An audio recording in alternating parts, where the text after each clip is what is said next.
I mean, the very first time we meet Will, we see him, a small glimpse of who he is and who he was before the accident that inevitably kind of changes his life forever. So you kind of get a feeling that or hopefully get a feeling that he has everything going for him. After an unfortunate motorbike accident, he is unfortunately kind of limited to a wheelchair for the rest of his life and paralyzed from the neck down with very little movement, movement only in his finger and thumb.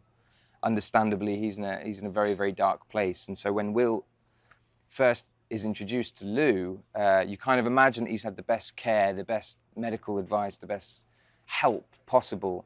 But he doesn't want help anymore. And I think he's kind of in his mind, well, he's made his mind up. But I think she changes him. She sort of opens his eyes to a very new world, and allows him to kind of see the world in a new way. The fact that she's just so different to anything and everyone that he's been so used to seeing, because his life has changed forever, you know? And I think the realization is he can't be the person he used to be. He needs to be someone new. And I think she is the fresh start for him.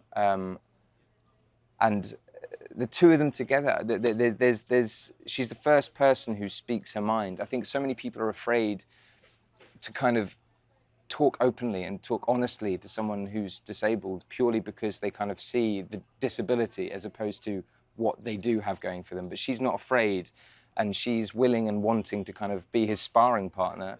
And I think he appreciates honesty and admires it. So it's definitely like a bit of admiration and pride that he sort of kind of captures from her personality, I think.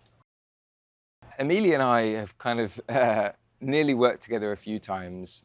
We've done a fair few sort of chemistry reads together.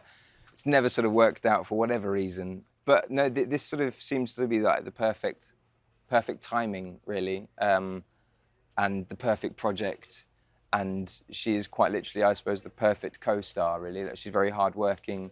At the same time as, you know, the two of us have a lot in common and are able to kind of have a good time as well as working hard. And I think we have the same mentality when it comes to work, is that we want to have fun, but at the same time we want to make a good film. It's been incredibly challenging, and I think actually during the audition process, that was when I was first sort of introduced to the limitations and the restrictions of a wheelchair. Just wanting to comfort someone and not being able to, I think, but trying to soothe them with only your voice is the only sort of tool that he has, the only sort of active thing that he has going for him. And the fact that Will's brain is very, very, very much sort of still functioning the way it always has, and he's a very, very bright and clever and sensitive soul.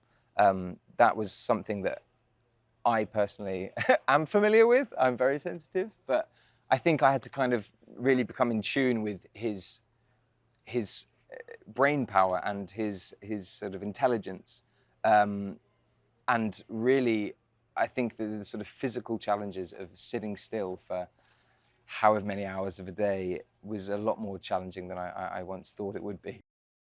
I hope it poses a lot of questions. I hope people do talk about it, and I hope people are aware of the problems that people have in the world, and are willing and wanting to learn more.